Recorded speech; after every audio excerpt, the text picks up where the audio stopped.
The life of Helen Keller, who was blind and deaf from an early age, fills people with astonishment and wonder. Her story begins like a fairy tale. She was born in 1880 to comfortably middle-class parents in rural Alabama, just 15 years after the end of the Civil War, in which her father, Arthur Keller, fought on the Confederate side. Helen was a beautiful blonde child with golden curls, already beginning to talk at the age of 19 months. Her middle name was Adams, after the New England family of ancestors on her mother's side. Kate Keller was the younger second wife of Arthur Keller, who edited a newspaper, the North Alabamian, from their home, known as Ivy Green. Arthur and Kate lived with baby Helen in a charming two-room cottage that was next to the main house. It was heated only by a fireplace and lighted with the laughter of the mother and daughter.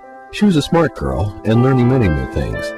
Arthur Keller, whose older sons lived in the main house, enjoyed showing little Helen off to his old Confederate friends, who would gather to hunt and tell each other war stories. Then, one day in 1881, when Helen was 19 months old, a great fever overtook her.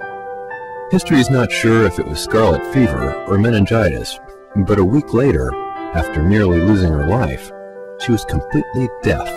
Within days, she was blind and lost all her original power of speech. The parents tried everything they knew to keep the child at home, teaching her to do small household chores. Helen herself developed a set of nearly 60 signs for communications for her own basic needs and wants, which became more demanding as she grew older. They had moved back into the main house with her half-brothers and a number of servants. When a sister, Mildred, was born, Helen became very jealous and had to be watched even more closely after she turned Mildred's cradle upside down in anger.